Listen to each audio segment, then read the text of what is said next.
अब हम वार्ता कर सकते हैं।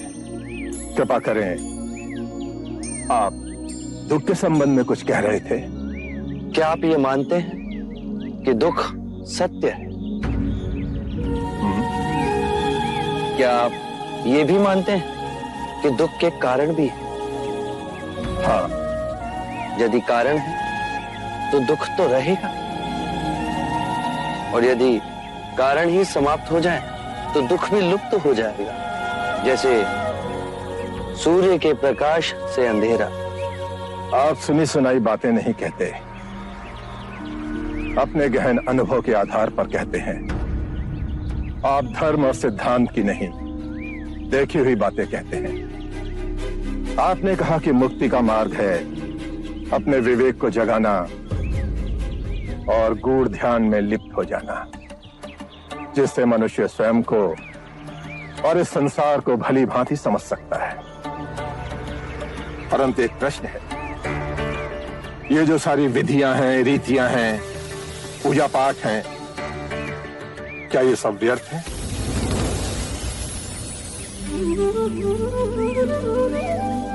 यदि कोई व्यक्ति इस नदी के दूसरे किनारे पर जाना चाहे तो वो क्या करे?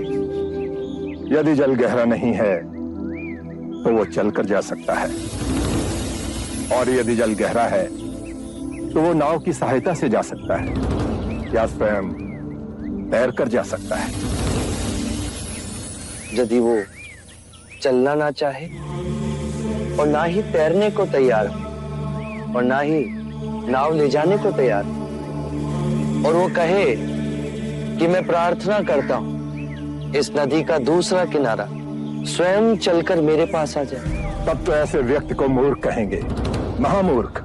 इसी प्रकार यदि व्यक्ति अज्ञान और भ्रांति को अपने विवेक से मिटाएगा नहीं तो परम आनंद और मुक्ति के दूसरे छोर पे कैसे पहुंच पाएगा? चाहे वो पूजा करे या अनुष्ठान या व्रत करे या किसी नीति पर चले, वो इस किनारे ही रहेगा।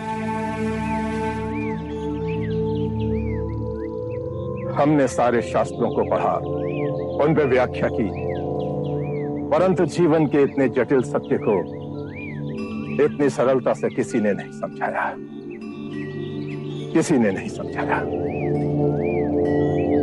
आप इस भटकती मानवता को परम ज्ञान का मार्ग दिखाएंगे। आप करुणा के सागर हो। हे बुद्ध, आप हमें अपना अनुयायी स्वीकार करें। बुद्धं शरणं